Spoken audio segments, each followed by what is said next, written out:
The Secret of the Little Pyramid. Chloe, Nassim, and their friend Malik were on a school trip to Egypt.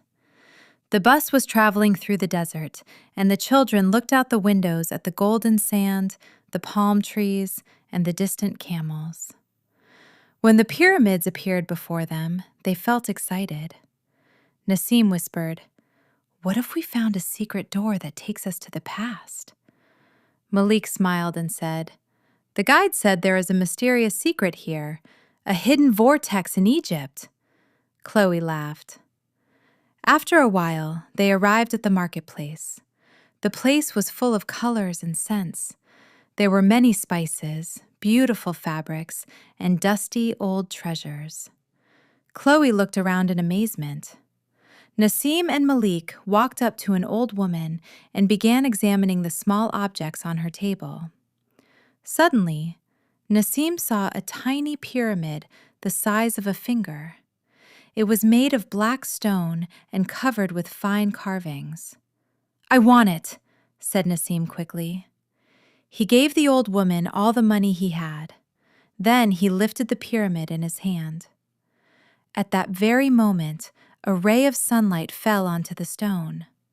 The carvings lit up with a bright blue glow and began to spin. Then a loud, thunderous sound was heard, and a shining portal appeared behind the old woman's stall. Before they could understand what was happening, a powerful force pulled them in. The pyramid dragged Nassim, who grabbed Chloe's hand, and she held tightly onto Malik. In an instant, they disappeared into the glowing tunnel. Boom! They landed on the hot sand beside a huge cat statue. Around them were people dressed in white robes walking among the palm trees.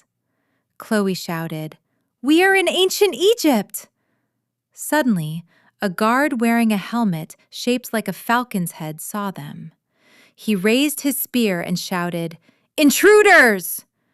The children ran quickly between carts and merchants. While escaping, Malik found a large wooden door and pushed it open. They entered a cool, quiet room and hid behind large jars and rolls of papyrus. Suddenly, the door opened. A young boy wearing a golden crown entered. It was Pharaoh Ameni, and behind him stood the stern vizier Kagemni. Nassim held the pyramid tightly in his hand and stayed silent.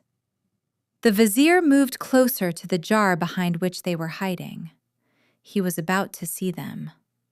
At that moment, Nassim raised the pyramid high. A nearby torchlight struck it, and the blue vortex appeared again at once. The three friends jumped inside quickly. Poof! They found themselves once again behind the spice sacks in the marketplace. The little pyramid became an ordinary stone again.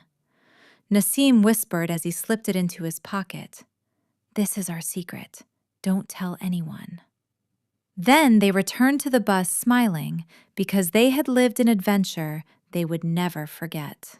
N'oubliez pas de liker et de vous abonner à ma chaîne YouTube. Activez la cloche pour ne rien rater. Vous allez être épanoui avec mes belles histoires et plein d'autres surprises incroyables.